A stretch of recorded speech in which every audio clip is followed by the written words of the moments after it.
یہ حجاج بن یوسف آپ نے سنا ہوگا نا، یہ بڑا ظالم تھا۔ جب یہ گورنر بنا عبد الملک ابن مروان کا، تو اس کو کسی نے کہا کہ وہ حجاج بن یوسف وہ بدبخت سب کو قتل کرتے ہو، لیکن کوفہ کے اندر 30-40 بندے کوفے میں 30-40 بندے اس قسم کے ہیں، ان کو چھیڑنا نہیں، اور سوچو ان کے لیے اگر ان کی توجہ ہو گئی اور دل کی گہرائی سے انہوں نے تیرے خلاف بد دعا کی تو تباہ ہو جائے گا۔ تو حجاج نے اپنے چمچوں کو بلایا، چمچوں کو بلانے کا مطلب مولوی بھی بلائے، کہا یار ان سے یہ جو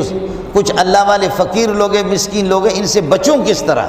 یہ بد دعا دے دیں گے تو میرا ستیہ ناش ہو جائے گا، اللہ کے لیے بتاؤ۔ تو مولوی تو ہر جگہ ملتے ہیں، کیوں نہیں ملتے، وہ اسی زمانے سے ملتے، کرائے کے، مشورہ مفت کے مل جاتا ہے۔ اور بڑا آدمی وہ گورنر جب وہ بلائے،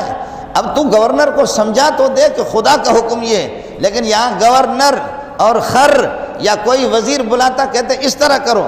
مولوی اتنا بھی نہیں کہتا کہ یہ خدا کا حکم ہے ہم نہیں کر سکتے، اتنا تو بولو نا۔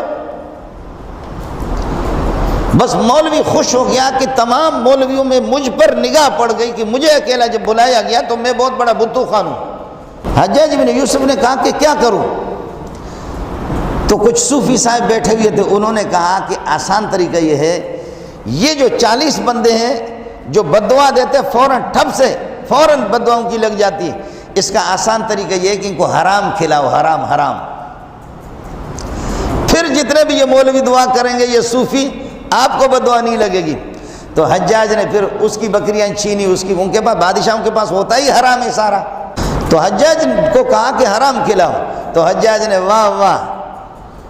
اس نے دعوت کا اہتمام کیا، دعوت کا اہتمام کر کے اس میں بکری ذبح کیے اور سجی بنایا، بلوچی سجی، اور اللہ آپ کا بھلا کرے شنواری سجی، فلاں سجی بنا کر کے تختوں پہ رکھ دیا، اور بزرگوں کے بارے میں پتہ کیا کہ اللہ والے جن کی بد دعا لگتی ہے وہ کہاں ہے، معلوم کیا فلاں جگہ پہ، کہا کہ خادم چاہ رہا ہے کہ تمہاری زیارت ہو، خادم چاہ رہا ہے کہ آپ قدم بوسی فرمائیں، میرے ہاں آ جائے، مجھے خوشی ہوگی، میری سعادت ہوگی، میرے والدین کی نیک بختی ہوگی کہ تمہارے جیسے علامہ، تمہارے جیسے مفتی، تمہارے جیسے عارف باللہ، پیر طریقت، رہبر شریعت بدبخت جیسے تم لوگ آ جاؤ گے تو پھر آپ کو۔ اور بادشاہوں کے پاس آدمی جب جاتا ملا اس طرح ذلیل ہوتا ہے، وہ انہوں نے کہا واہ، گورنر عبد الملک ابن مروان کے گورنر ہمیں دعوت کر رہا۔ صوفی صاحب دوڑا